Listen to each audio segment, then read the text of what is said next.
రవీంద్ర కుమార్ గారు, వేదిక మీద ఉన్నటువంటి బీఆర్ఎస్ పార్టీ అగ్రశ్రేణి నాయకత్వానికి, వేదిక ముందున్నటువంటి గులాబీ సైనికులకు అందరికీ నా హృదయపక్షాన మాట్లాడతామని కేటీఆర్ గారు అనగానే కొడుకులకు లాగలాలు 12వ తారీఖు పెడతాం అనగానే పర్మిషన్ క్యాన్సల్, సంక్రాంతి ఉంది మేము దండం పెడతాం అందరికి అడ్డమవుతుంది మేము ఇయ్యమని చెప్పేసి, సరే సంక్రాంతి అయిపోయిన తర్వాత పెట్టుకుంటాం ఆయన అని చెప్పి మళ్ళీ అప్లై చేసి మా దేవేందర్ భాయ్ అప్లై చేశాడు టౌన్ పార్టీ ప్రెసిడెంట్. లేదు మేము ఇచ్చే పరిస్థితి లేదు, క్లాక్ టవర్ కార్డు ఇబ్బంది అవుతుంది. అరే మేము క్రమశిక్షణ కలిగినటువంటి కార్యకర్తలం, ఎవరిని ఏమి ఇబ్బంది పెట్టాం, మంచిగా నిజాయితీ చేస్తాం అంటే మళ్ళా భయపడ్డారు, పర్మిషన్ ఇవ్వమన్నారు.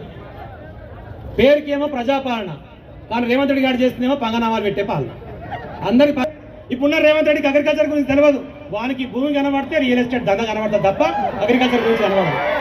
రియల్ ఎస్టేట్ ఎట్లా చేయాలి, దాని మీద ఎట్లా వ్యాపారం చేయాలి, బ్లాక్ మెయిలింగ్ ఎట్లా చేయాలి, కమిషన్ ఎట్లా కొట్టుకపోవాలి, అది మాత్రమే తెలుస్తుంది.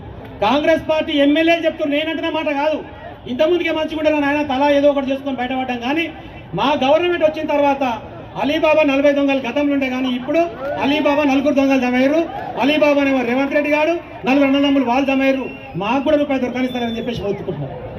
భూమి కనపడితే వేసుకోవాలి అంతే ఆ పని.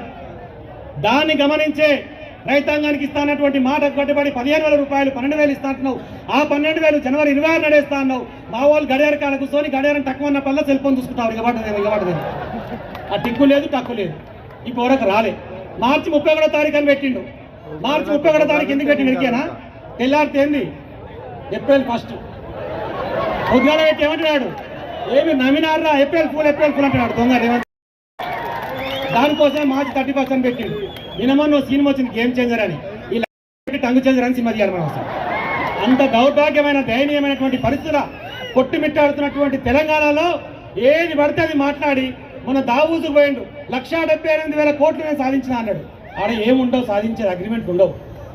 ఆడ అగ్రిమెంట్ చేసుకోరు, అనుకొని వస్తారు. ఇంకా మాట్లాడిన వాళ్ళతోని మెగా కృష్ణారెడ్డితో 13,000 కోట్ల ఒప్పందం జరిగింది అన్నాడు. మెగా కృష్ణారెడ్డి గారి నీళ్ళు చూపిస్తారు రోడ్డు అవతల, ఈ నీళ్ళు రోడ్డు యువతల.